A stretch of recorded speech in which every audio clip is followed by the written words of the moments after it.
Welcome back to Local 4 Plus Live, everyone. And as promised, we are talking all TEDx Detroit this morning, and it's actually coming up on the 28th. So for those of you who may not be familiar, TEDx is a traveling conference for tech, education, performances, informational speeches. I'm a little addicted.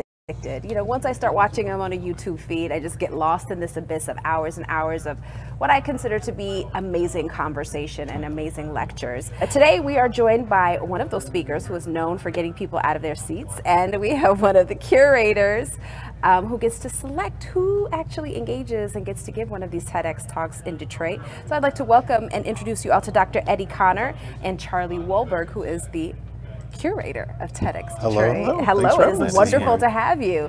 So, do you guys love TEDx talks as much as I do? That has to be the first question. Love it. Infatuated by it. I would imagine so. I would imagine so. It's almost like a time, like if you're having a bad day, like you just need to disconnect. You go for a walk and listen to a TED Talk, and it's like absolutely. Sometimes I'll just have the YouTube on autoplay on my TV at home and just listen all day long. I learn something from every talk that someone gives, so I'm a huge fan. So I want to start with that.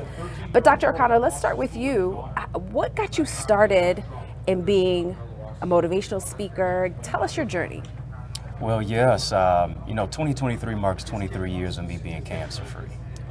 And so to go through stage 4 cancer and really find the can in cancer, know what it's like to be raised by a single mother without a father, and the question becomes, how do you play a role if you weren't given a script? How do you become a man if you don't see one? All of those aspects of identity and purpose, and discovering my value and rediscovering through pain and given a second chance, I began to share my story. And the story became an amazing journey to empower people literally all over the world, and just a wonderful opportunity to be able to do it on the TEDx stage coming up. No, that's incredible. I like what you said about not being given a script. Give us that line again. Yes, how do you play a role if you weren't given a script? How do you become a man if you don't see one, much less interact with one? And so, all those things that I didn't have, and now growing through what I had to go through, it really became a lifelong journey of empowerment to be able to give back despite the setback. Okay, so you learned how to empower yourself through this journey. Oh, absolutely. First of all, congratulations. 23 years being cancer-free. That is indeed a blessing. So we're congratulations to you. We're happy to hear that. So you had to learn how to empower yourself, and now you are empowering others. Absolutely. Why is that important to you? Because you also do mentoring. So important. I believe service is the rent we pay for the space we occupy. And so understanding that, it's not just about totally just you, it's about somebody else. And I think the greatest people are the ones who are givers. Being a servant, being able to give back and show that, you're leaving footprints. I believe success leaves clues. And so to be able to share my struggles as well as my success and be a mentor. I think mentors are those. Mentorship is like, providing an opportunity to let people know the mistakes that you made. Life teaches you in two ways, mistakes and mentors.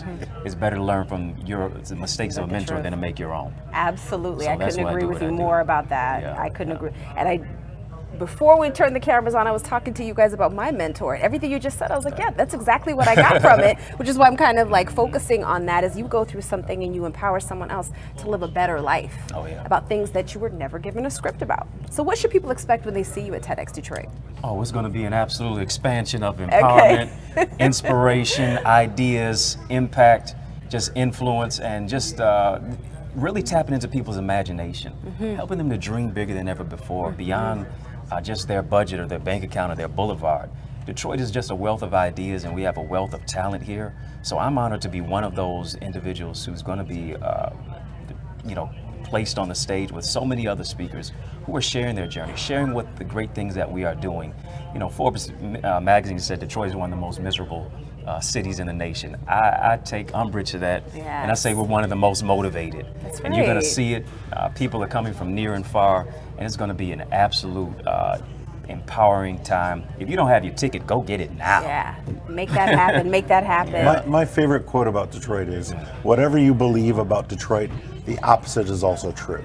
So there's hardship and success. Yeah. There's failure and glory, all here together. It's part of the experience that makes us great. It does, and I think that narrative about Detroit being miserable is way overplayed, right? Yeah. It became the easy thing for people to go to, and that's just what they got stuck on. So whether you're on social media or you're reading articles, a lot of times I'm thinking about, you do know that there's a whole other side to Detroit, right? Just like every city. I have family all over this country, and it's the same everywhere, maybe in different proportions, but that gets a little tiresome to me, I'll be honest. And thank you for letting me vent right there. Yes, there you go, there you go. That let off a little steam, that's all right. Did we not have this conversation, Kari? We were talking about someone who could have been a guest on the show, and I was like, I don't like how they represent the city, so I'll pass. I'll pass. And I was very serious, was I not, Kari? It's important to me that we represent the city in the best light, in an honest light possible, and now, she don't play. No. But I think, you know, if you go back to the start, this is our 15th anniversary of TED. We started in 2009, but that was our origin story. Yeah. In 2009, the story about Detroit was, it's burning, it's bleeding, it's bankrupt. Right. And the whole point of TEDx was to shine a light on, no, there are amazing thought leaders, there are these amazing entrepreneurs and good ideas happening here. Absolutely. It's not the whole story. That's not the whole story, and that's what, you know, we aim to do, you know, here through Local 4 Plus Live and on Live in the D. So I appreciate your perspective, I really do. So you beat cancer. That's a lot. So a lot. No one would have blamed you if you just sat back and said, "Listen, I just want to connect with my healing. I've been through a lot. That's enough." What motivated you to keep going? And you know what? That's what I was going to do. I was just going to sit back and just really not even tell anybody about my story. I was literally a senior in college at Eastern Michigan University, and my mother tells me, "You need to write your story." I said, "I don't want to tell anybody about the embarrassment of what it is that I went through, going through cancer as a teenager in high school and losing my hair, my self-confidence, my self-esteem." And as I began to write, I began to heal. You know, I was going through the trauma and of my father not being there, never showing up for me one day in the hospital, and all of the low self-esteem of what it is that I had been through, and the depression, the mental discombobulation. And as I was writing, I was healing, and I said, I'm only going to write one book, and it was called Finding the Can in Cancer. I said, Mom, this is for you. You don't have to say anything else to me again. And then, of course, after you put out the first one, you start getting, more people want to know. And so now I'm at 15, just released my 16th book, actually. Wow. So, the journey of writing, the journey of actually engaging and taking off the mask and healing from your past really became something that was therapeutic to me and for me. And if I could overcome the obstacle, I was able to help other people do the same. That is incredible. Yeah. 16 books. Yes. And it starts, so shout out to Mom for pushing you to write the first absolutely. one. Yes. Because it's always your mom who gives you that little push that you need that can snowball into really incredible things. I speak from experience with that one. So you hail from Jamaica, I understand. Those are your roots? I grew up in Jamaica, yeah man, no problem, okay. Real ting. Wagwan. Wagwan, okay. Yes. Yeah. Okay, so what does Detroit mean to you, having grown up in Jamaica, rather? Yeah, born here, grew up in Jamaica. My parents were missionaries to the island. Come from a very religious household. And to really have a global perspective at a young age, and to also understand that I have to be have an attitude of gratitude. When you think about a third world country, oftentimes depravity. And to really see there is opportunity despite all of the obstacles. And I just love Detroit. And I think, Detroit and Jamaica have something synonymous where people are hustlers. People understand the grind and the grit of what it is to be great, and to have to go through a myriad of circumstances in order to do that. And I embody that. I embody the spirit of Detroit, as the rapper Jeezy said, I put on for my city. Yes. So, yes, absolutely. And so it's a beautiful thing to be betwixt two, as my father's from the islands, and having my Jamaican, so to speak, aspect. It's a beautiful thing to have the local and the global mindset. Yes, and it's so important. Yeah. It helps you navigate the world with a different, fresh pair of eyes and a fresh perspective, for sure. Totally. So Charlie, I have to go to you. How did you seek out Dr. Connor for TEDx? So as we're building the show every year, we call it the stew. We're looking for different ingredients. So we're grabbing a tech entrepreneur and an educator and a therapist and a researcher, and putting that all together, because creativity is about cross-pollination. we want all these different voices. So as Eddie's application came in and we're looking into his background, he's a walking inspirational poster. Yeah. You know? So it was just a natural fit for what we want to do, is uplift the people who come to give them new ideas and new insights and inspire, relight that fire in the belly to go out and accomplish like Eddie has. That's incredible. So talk to us about why TEDx is so important, specifically for Detroit. We, as experts, we focus on, we read industry trades, we go to industry conferences, we go deep on what we do for a living, and to really grow as people, as entrepreneurs, as business people, is about looking at what's happening elsewhere. So TED are these little short topics. At TEDx Detroit, everyone gets 8 minutes to share your idea what's spreading. We always say, if you had the world's attention for a few minutes, what would you want to share? So Eddie's bringing that extra ingredient we can to turn setback into a spring forward. Unbelievable. I love the way you just described all of that. It's so exciting, and especially when you said you just had a few minutes to share your ideas and thoughts with the world. The first thing I thought was 8 minutes enough for you? I know, right? That's the hard part. I know, it's just tough. I was able to synchronize it though. It's tough. It's tough. Yeah. 8 minutes. You have to gotta be concise. Very concise. Like get it all in there. Here's all this inspiration for you. In 8 minutes, do with it what you will. Leave them wanting more. Leave them wanting more. Yeah, exactly. So, we know that you're super excited about having Dr. Connor hit the stage. Who else are you excited to see? Well, so we have two different speakers on electric vehicles. We have someone talking about the future of high-end vehicles, and someone talking about the future of off-road electric, like ATVs. Okay. So we'll see both sides of that.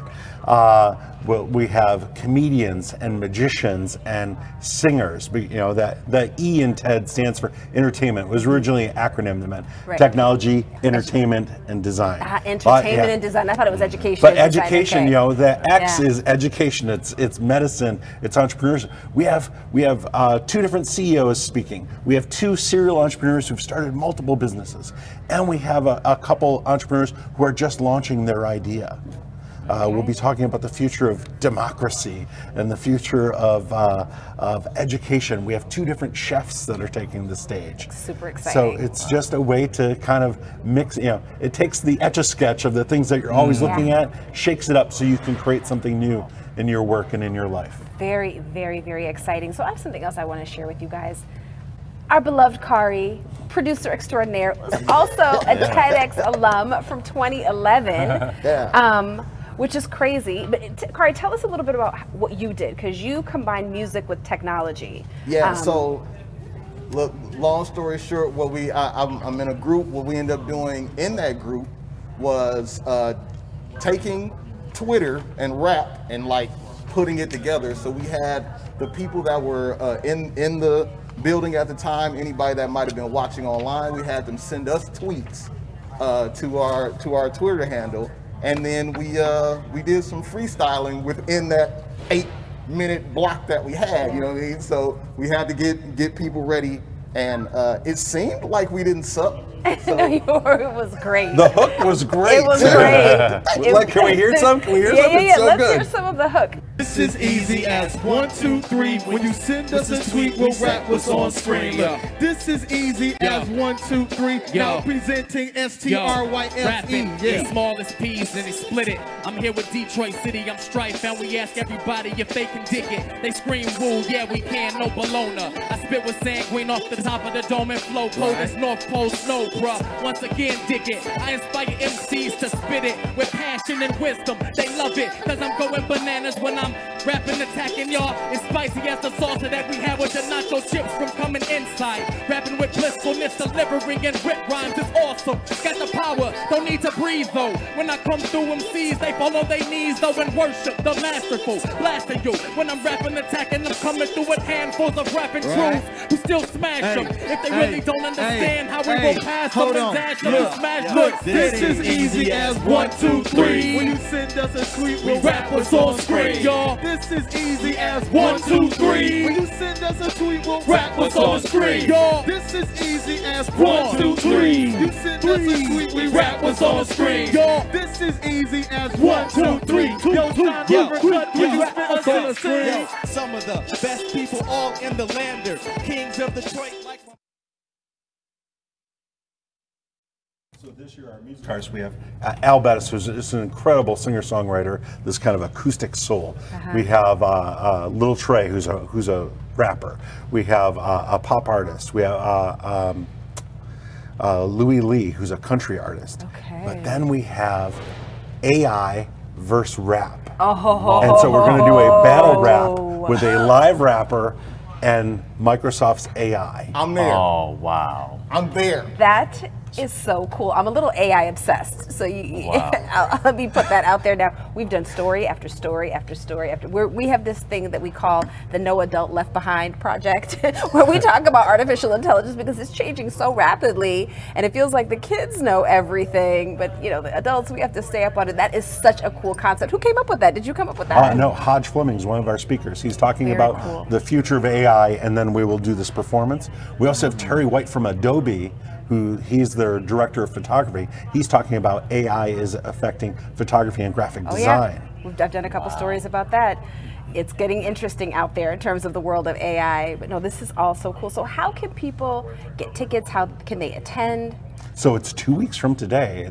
It runs through the day. It's from doors open at 9 a.m. and runs till 6 p.m. But if you go to TEDxDetroit.com, that's TEDx Detroit.com, you can get tickets, and there'll also be a live stream too. But you definitely want to be in the room because there's an energy that happens. Yeah, I think you want to be there. I definitely think you want to be there. Be in the room where it happens. Absolutely. Dr. Connor, tell us about your book really quickly before I let you go. The book is Identity. It's all about giving you keys to discover your uniqueness and unlock your greatness. I like to say somebody's waiting for you to become who you are so they can become who they're supposed to be. Here's the question: how much longer will you make them wait? I get it. Now is the time. You can go and get the book, Amazon, Barnes & Noble, iTunes, Audible, wherever books are sold. I get it. Very, very cool. Okay, so there's only one person who hasn't done a TEDx talk right here between the four of us. So Is that next me? year. Sign me up. There you go. What's your Sign idea? me up. What's your idea of spreading? I mean, I told you two, so you pick from those two. Advocacy and learning how to advocate for yourself, because everything you just said, Dr. Connor, is exactly what my mentor did for me, giving me license to speak up for myself. And it literally not just changed my life, it changed my health. Had I not had her, I'm getting emotional, what is wrong with me? Had she not taught me how to advocate for myself, I don't know if I would have ever gotten to the bottom of some real issues that I had been having for over 10 years.